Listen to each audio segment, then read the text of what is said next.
le cours que nous allons voir, n'est-ce pas, dans la prochaine séance, devrait se centrer sur le butin de guerre. Jade, c'est pourquoi l'imam Ash-Shawkani dit Fasl Thani Ahkam al-Ghanaim. Le Ghanaim, donc al-Ghanima, c'est-à-dire le butin de guerre. Et on a expliqué que le butin de guerre, c'est quoi? Ce sont les biens, n'est-ce pas, que les musulmans vont prendre après avoir eu le dessus, ou bien après avoir vaincu leurs ennemis, donc les koufars. Donc tout ce que les koufars vont délaisser comme bien, ça rentre dans quoi? Dans le butin de guerre. C'est ce qu'on appelle le butin de guerre. Donc ce sont les biens que les mécréants vont délaisser après que les musulmans aient eu la victoire sur eux. Jade. Alors on va d'abord s'arrêter par ici. Le cheikh ici dit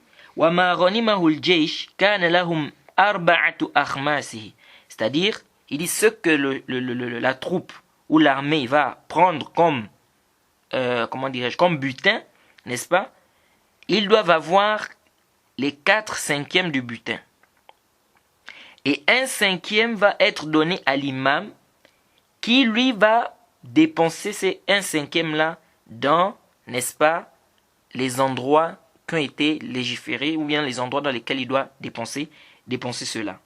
Donc ça veut dire qu'en réalité, le chef musulman ici n'a pas sa part à lui. Donc c'est pourquoi ici on dit que non seulement il prend les 1/5 là qu'il va dispatcher entre les musulmans, mais en même temps il doit également avoir sa part à lui. Donc il doit prendre le sophia, donc des esclaves qu'il doit avoir dans le butin, parce que vous savez que si on combat des mécréants, les femmes, parce qu'on a dit qu'on ne tue pas les femmes, on ne tue pas les enfants. Donc ceux qui vont rester là, qu'on ne va pas tuer ici, il y a les esclaves. Mais parmi ces esclaves-là, ces esclaves reviennent aux musulmans. Est-ce que vous suivez? Est-ce que vous voyez un peu? C'est pourquoi, ça c'est le djahal. Ceux qui disent que non, l'esclavage a été aboli en islam, ça c'est le djahal. C'est l'ignorance. Et on va détailler ça parce que lui-même Shawkani va parler du fait de prendre quelqu'un en esclavage, etc. Un peu après, on va un peu détailler un peu les ahkam qui tournent autour parce que beaucoup de gens ne comprennent pas le problème de l'esclavage en islam. Alors, ici là, le chef a le droit de prendre les esclaves. Et ici, je tiens à rappeler un point qui est très important.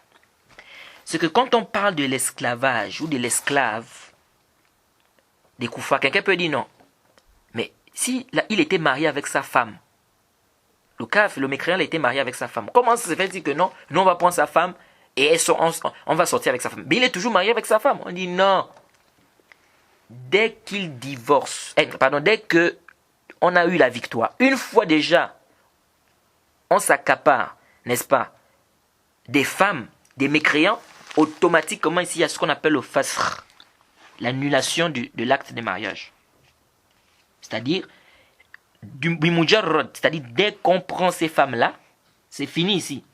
Est-ce que vous suivez? C'est-à-dire le mariage qu'elle avait avec son mari qui était kafr, ici là ça devient fasr. C'est-à-dire ça s'annule. L'acte là fait quoi? L'acte s'annule. Est-ce que vous voyez? Donc, c'est pas la peine de dire encore, oh non, mais comment elle était mariée avec le mécréant, donc peut-être là, ici, là, le fasr, ça s'annule. Mais sauf qu'elle doit faire ce qu'on appelle l'istibra. C'est-à-dire que, avant d'avoir des rapports sexuels avec cet esclave-là, tu dois attendre une période de menstru. Ensuite, le cheikh ici termine, il dit, وَمِنْ جُمْلَةِ الْغَنِيمَ الْأَسْرَى جيد ويجوز القتل وفداء أو المن. Alors ici le cheikh ici nous parle des captifs de guerre. Il dit parmi les ghanima, ceux qui rentrent aussi dans le ghanima, nous avons les captifs de guerre. Les captifs de guerre, donc ceux qu'on va attraper parmi les mécréants. Jade. Donc on va attraper les femmes, les enfants, etc. Il y a par exemple des koufars qu'on pourra attraper. Alors il dit ici, il est permis de tuer ceux-là. Et on a déjà dit que les femmes, les enfants ne les tuent pas. Mais par exemple, les hommes qu'on va par exemple attraper en captivité. Il dit ici, le cheikh, on peut les tuer. Donc soit on les tue, ou soit on demande une rançon par rapport à eux. C'est-à-dire qu'on demande aux mécréants que vous nous donnez une rançon si vous voulez qu'on remette telle ou telle personne. Ou bien on les met en prison. Donc c'est permis de les tuer, c'est permis de demander la rançon, et c'est permis de les enfermer. Jade. Ça, c'est ce qu'on appelle les captifs de guerre. Ça, c'est permis, c'est venu, il y a des nousous qui sont venus là-dessus clairement. Alors ici, là, si le captif, là, il s'islamise, par exemple, est-ce que c'est profitable pour lui? C'est-à-dire, on a attrapé un kafr. Maintenant, il dit, bon, moi, je deviens musulman, j'atteste. Est-ce que c'est profitable pour lui? C'est profitable pour lui. Nous disons, oui, c'est profitable pour lui. Dans un sens, c'est pas profitable pour lui dans un autre sens. Ça veut dire quoi, ça? Ça veut dire qu'ici, si ce mécréant-là, il atteste, il rentre dans l'islam, ici, on ne peut plus le tuer. Mais ça ne veut pas dire qu'il ne peut pas être esclave, ou ça ne veut pas dire qu'il ne peut pas être enfermé. Donc il peut être enfermé, il peut être esclave. Mais on ne peut plus le tuer. Pourquoi? Parce qu'il est devenu musulman. Est-ce que vous suivez? Et donc son sang est devenu sacré. Jade, c'est pourquoi c'est venu dans des hadiths qu'il y a quelqu'un qu'on avait attrapé comme ça, un captif parmi les mécréants, et il a testé. Et le prophète a dit,